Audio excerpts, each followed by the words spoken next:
Assalamualaikum warahmatullahi wabarakatuh. Selamat datang kembali ya. Nah, di video kali ini akan dibahas nih tentang bagaimana mekanisme terjadinya demam. Karena demam adalah bagian dari proses kekebalan tubuh yang sedang melawan infeksi akibat virus, bakteri, ataupun parasit. Nah, dikatakan demam apabila suhu tubuh sudah melebihi 38 derajat Celcius.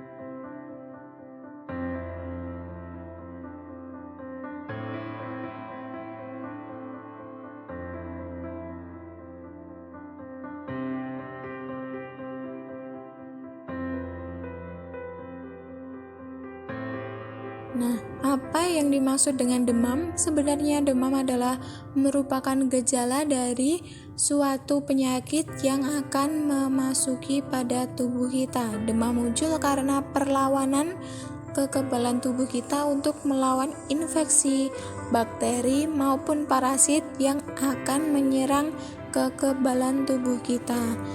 Nah, untuk mengukur demam biasanya menggunakan termometer tubuh ya. Mengapa bisa terjadi demam?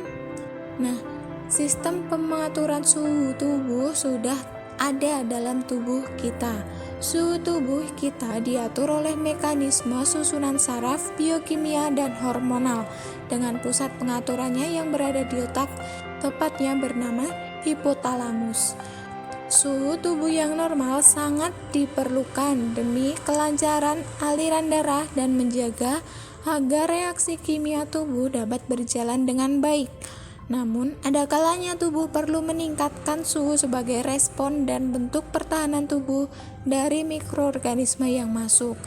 Jadi, sebenarnya demam bukanlah suatu penyakit, melainkan hanya gejala yang menyertai suatu penyakit saja. Nah, kenapa ya kita bisa demam?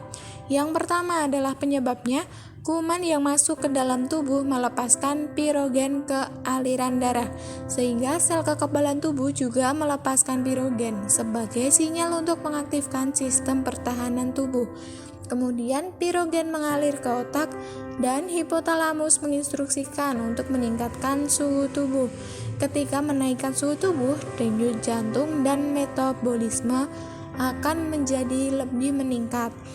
Bisa juga badan menggigil nih karena otot yang berkontraksi. Jadi menggigil itu bukan merupakan demam yang sangat parah, tetapi merupakan otot yang berkontraksi. Jadi wajar juga ya ketika demam itu badan akan terasa menggigil. Kemudian aliran darah ke kulit akan menjadi menurun sehingga kulit akan terlihat lebih pucat dan juga kering. Ketika terserang flu, pernahkah kamu terasa menggigil? Tetapi pada esok harinya, termometer yang digunakan untuk mengukur suhu tubuhmu menunjukkan angka 40 derajat Celcius. Kemudian kamu merasakan ketidaknyamanan dan memutuskan untuk meminum obat penurun panas. Beberapa saat kemudian, ketika obatnya mulai bekerja, kamu berkeringat begitu banyak dan tak lama kemudian termometer di ketiakmu menunjukkan angka yang lebih rendah. Nah, pada cerita ini kamu mengalami gejala yang disebut demam. Di antara banyak gejala yang bisa muncul ketika kita sakit, demam termasuk yang paling sering dijumpai. Perlu ditekankan di sini bahwa demam bukanlah suatu penyakit tersendiri, melainkan hanya gejala dari berbagai macam penyakit saja. Meskipun lebih sering muncul pada penyakit yang disebabkan oleh kuman atau mikroorganisme, demam juga bisa muncul pada kondisi lain. Contohnya pada kondisi radang, peningkatan kerja hormon, dan juga terhadap reaksi vaksin. Kemudian ternyata demam juga bermanfaat loh untuk tubuh kita.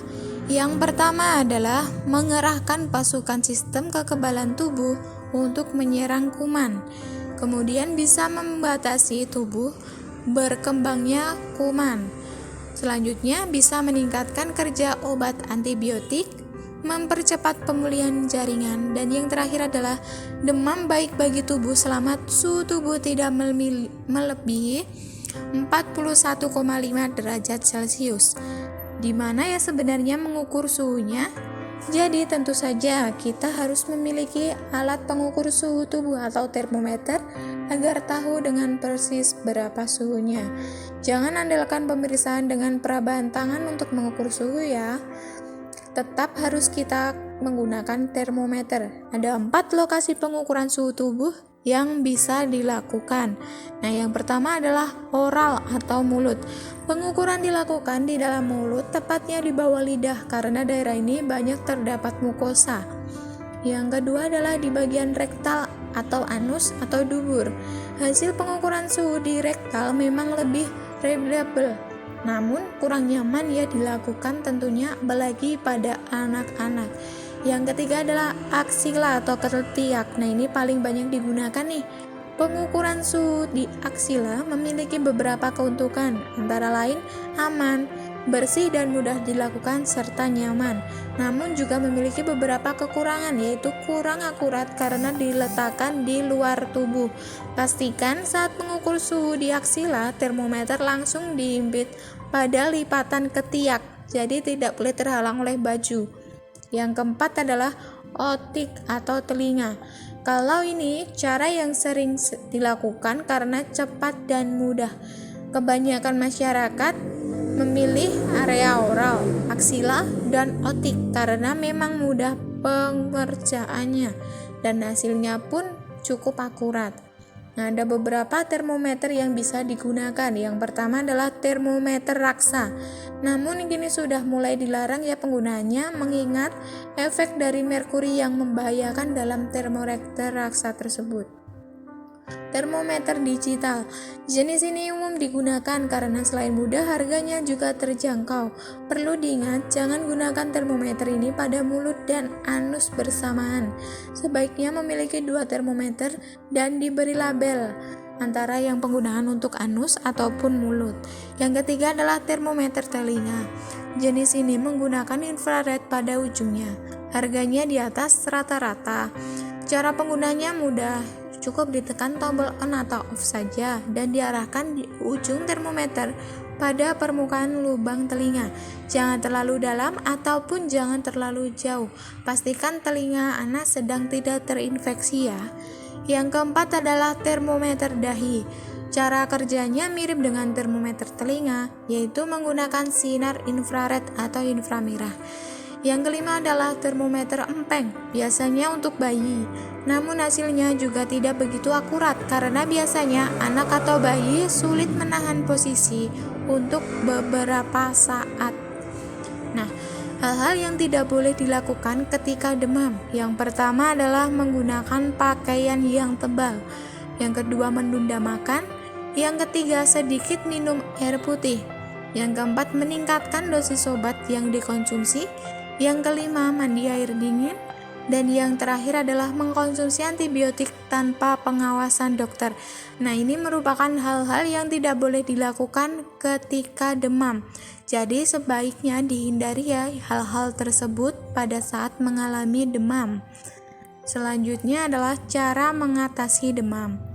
Meskipun bermanfaat ya demam itu, namun hal ini dapat mengganggu karena menimbulkan perasaan yang tidak nyaman dan lama-kelamaan dapat menyebabkan kekurangan cairan atau dehidrasi akibat penggunaan lebih banyak air untuk memenuhi kebutuhan sel yang mengalami peningkatan metabolisme. Yang pertama adalah bisa menggunakan kompres air hangat. Kompres yang digunakan pada tata laksana demam adalah kompres air hangat, bukan menggunakan kompres air dingin. Hal ini dikarenakan kulit memiliki respon suhu di mana ketika ia mendeteksi suhu di kulit lebih dingin justru akan dikirimkan sinyal bahwa suhu tubuh belum mencapai target. Akibatnya tubuh akan menjadi lebih panas. Sementara itu, kompres air hangat akan menyebabkan dirasakannya sensasi hangat pada kulit, sehingga tubuh akan menganggap bahwa panas yang dihasilkan sudah berlebih dan mulai mekanisme melepaskan panas. Selain itu, air hangat juga dapat melebarkan pembuluh darah kulit yang akan membantu dalam pelepasan panas melalui kulit. Selain menggunakan kompres dengan air hangat, bisa juga loh minum obat antipiretik seperti paracetamol, ibuprofen, dan juga aspirin. Paracetamol bekerja langsung ke pusat pengaturan suhu untuk menurunkan termostat atau suhu sementara. Dua obat lainnya bekerja dengan mencegah produksi pirogen oleh sistem pertahanan tubuh. Nah, jadi beberapa obat ini bisa dilakukan untuk menurunkan demam ya. Dan kemudian bisa juga nih dengan cara minum air putih yang banyak lagi.